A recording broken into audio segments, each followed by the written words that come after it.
तो आज की आलू सीरीज़ डे 2 में हम बनाने वाले हैं स्टीम्ड कुलचा, चटपटे छोले और साथ में बनाएंगे आलू वड़ा। और कुलचे के साथ इन्हें कैसे सर्व किया जाएगा सब कुछ इस वीडियो में है। कुछ टिप्स आपके साथ शेयर करूंगी तो वीडियो में बने रहिएगा। यहाँ मैंने आलू उबलने के लिए रख दिए हैं और प्याज को कट कर लिया है। और कुलचा बनाने के लिए डो बनाने की तैयारी करते हैं। तो यहाँ 1.5 कप मैदे में मैंने नमक डाल दिया है, आधा चम्मच से कम। और आज मैं इसे दही और बेकिंग सोडे के साथ बनाऊंगी। यीस्ट का प्रयोग मैंने नहीं किया है। तो 1 टेबलस्पून के करीब मैंने दही ली है और 1/4 चम्मच के करीब बेकिंग सोडा। थोड़ा सा घी डाल दीजिए और मिक्स करेंगे। तो जैसे हम इसे मिक्स करेंगे दही के साथ सोडा रिएक्ट करेगा और एक फ्लफी सा डो बन जाएगा। थोड़ी देर के लिए इस तरीके से आप इसे नीड करें और रख दीजिए 5 मिनट के लिए। ध्यान दीजिएगा बेकिंग सोडा ज़्यादा मत कीजिएगा वरना डो में कड़वाहट आ जाएगी। और जो हम डो गूंदे ये सॉफ्ट होना चाहिए, सख्त बिल्कुल भी नहीं बनाना है। आटा सॉफ्ट होगा तभी हमारे कुलचे सॉफ्ट बनेंगे। अब यहाँ मैंने 1.5 कप छोले भिगो कर रखे हैं ओवरनाइट के लिए और इन्हें निकाल के अच्छे से धो लिया है। अब हम यहाँ ज़्यादा पानी का इस्तेमाल नहीं करेंगे, हमें बिल्कुल थिक कंसिस्टेंसी वाले छोले चाहिए। तो छोले की सरफेस को हल्का सा टच करें, बस इतना पानी हम डालेंगे। साथ में मैंने 1/4 चम्मच के करीब बेकिंग सोडा, 1 चम्मच नमक और थोड़े से मैंने आंवले के टुकड़े ऐड कर दिए हैं। अगर आपके पास आंवला नहीं है तो आप चाय की पत्ती को पोटली में बांधकर इसमें डाल दीजिए। 2 से 3 सीटी आने के बाद मैंने जो आंवले हैं इन्हें रिमूव कर दिया है और इस कंसिस्टेंसी तक आप छोले पका लीजिएगा। अब मैंने इसे एक बोल में निकाला है। इस तरीके से चम्मच की मदद से हम इसे मैश कर देंगे। एकदम मैश नहीं करना है, कुछ हमें दाने छोले के दिखने भी चाहिए। और इस तरीके से जब आप मैश करेंगे तो इसमें एक क्रीमी सा टेक्सचर आ जाएगा। और अब हम यहाँ डाल देंगे जो हमने प्याज काट के रखी थी, टमाटर ऐड कर दीजिए। तो छोले हमें बनाने हैं एकदम चटपटे वाले, तो उसके लिए यहाँ कुछ मसाले जाएंगे। मसाले में मैंने लाल मिर्च पाउडर, अमचूर पाउडर, चाट मसाला, दोनों तरह की चटनियाँ, इमली वाली भी और हरी चटनी भी, और यहाँ थोड़ा सा यानी कि टेस्ट के अकॉर्डिंग काला नमक ऐड कीजिएगा, क्योंकि जब छोले उबाले थे तो उस टाइम पर भी हमने नमक डाला था। सभी मसालों को अच्छे से मिक्स करेंगे और ऊपर से डालेंगे हरा धनिया। अब आलू के हम ऐसे बड़े बनाएंगे कि इसमें स्मोकी फ्लेवर आएगा। जी हाँ, उबले हुए आलू को पहले ग्रेट कर लिया है ताकि कोई लम्स ना रहे।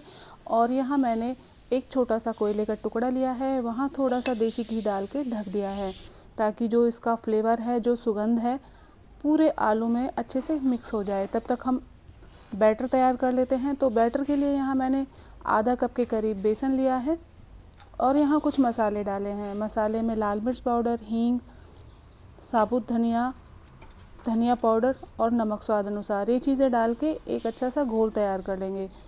ज़्यादा पतला घोल हमें बिल्कुल भी नहीं चाहिए। आप यहाँ इस तरीके से मिक्स करेंगे और ये देखिए इसकी कंसिस्टेंसी इस तरीके की होनी चाहिए।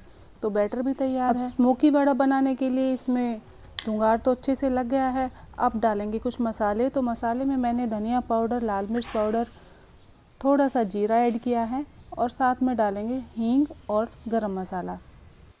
धनिया पाउडर और नमक ऐड कर देना है और अच्छे से इसे मिक्स करेंगे। ऊपर से डालेंगे धनिया पत्ती। आप चाहें तो यहाँ लहसुन अदरक का पेस्ट भी ऐड कर सकते हैं।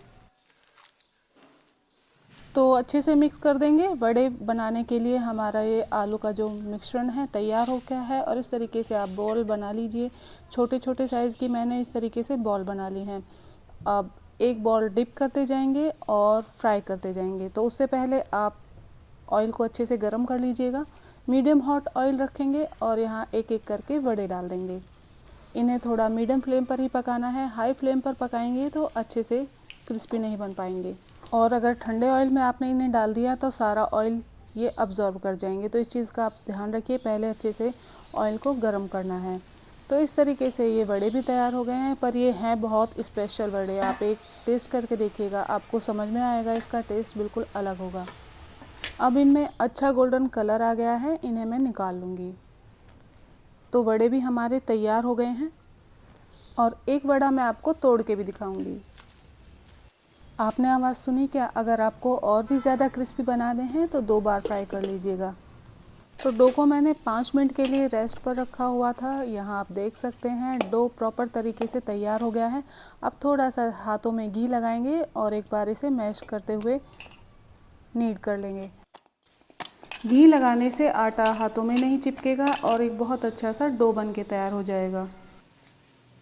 अब मैं छोटी छोटी लोइयाँ इससे बनाऊंगी, तो आप चाहें तो एक बड़ी लोई बना के उसे बेल लीजिएगा। एक बड़ी सी जब रोटी आप बेल लें तो उसके बाद किसी कटोरी या गिलास की मदद से शेप बना लें और पूरी जितना इसे बेल लेंगे। तो यहाँ मैंने छोटी छोटी लोइयाँ बना के तैयार की हैं और इन्हें बेल लिया है। और हाँ, एक चीज़ मैं आपको बता दूँ, आप थोड़ा सा धनिया पहले से ही काट के रखिएगा, क्योंकि इसमें हम धनिया डालने वाले हैं। अगर ये थोड़ी बहुत लोइयाँ चिपकें तो थोड़ा सा आप आटा स्प्रिंकल करें और इस तरीके से बेल लीजिएगा। हल्के हाथों से इसे रोल करना है, और अगर बेलन को दबाकर चलाएंगे तो ये बेलन में चिपक जाएगी। अब रोटी हमारी हमने बेल के तैयार कर ली है। अब थोड़ा सा हम यहाँ घी अप्लाई करेंगे। पूरी रोटी के ऊपर घी अप्लाई करना है। थोड़ा सा धनिया पत्ती डालेंगे, उसके बाद इस तरीके से रोटी को फोल्ड कर देना है और फिर थोड़ा सा ऊपर से फिर से हमने धनिया पत्ती डाल के हल्के हाथों से बेलन से इसे बेल लेना है, ताकि धनिया पत्ती भी चिपक जाए। आप चाहें तो यहाँ सेसमी सीड्स का भी इस्तेमाल कर सकते हैं। तो सारे कुलचे हम इस तरीके से तैयार कर लेंगे और बटर पेपर के ऊपर हमें इन्हें रखना है, क्योंकि हम इन्हें स्टीम करने वाले हैं। और जब हम स्टीम करेंगे तो थाली में नहीं चिपकनी चाहिए, तो इसलिए मैंने बटर पेपर का इस्तेमाल किया है। तो कुलचे हम स्टफ्ड वाले बना रहे हैं, तो इसीलिए मैंने बीच में पहले घी अप्लाई किया है, ताकि जब ये स्टीम हो और जब हम इन्हें खोलें तो बीच से आराम से खुल जाए। तो है ना बहुत इंटरेस्टिंग इन्हें बनाना। आपको बहुत अच्छा लगने वाला है जब आप ये कुलचे बना के तैयार करेंगे। तो सारे कुलचे मैंने तैयार कर लिए हैं और अब हम चलते हैं अपने देसी जुगाड़ की तरफ। तो कुलचों को अब हम स्टीम करने वाले हैं। तो पानी मैंने पहले से गर्म कर लिया है। एक छलनी पे मैंने सारे कुलचे रख लिए हैं और इसे ढक देंगे कम से कम 10 मिनट के लिए। और 10 मिनट बाद आप ये देखिए, कुलचे स्टीम हो चुके हैं, बहुत अच्छे तरीके से ये कुक हो गए हैं। अब इन्हें बिल्कुल हल्का सा ठंडा करेंगे और सेकंड बैच भी मैंने रख दिया है स्टीम होने के लिए। अब रेसिपी का सबसे मज़ेदार हिस्सा, सर्व कैसे करेंगे वो देखते हैं। तो सारी चीज़ें बिल्कुल तैयार हैं। तो कुलचे हल्के से ठंडे हो गए हैं। अब बटर पेपर से हम इन्हें अलग निकाल लेंगे।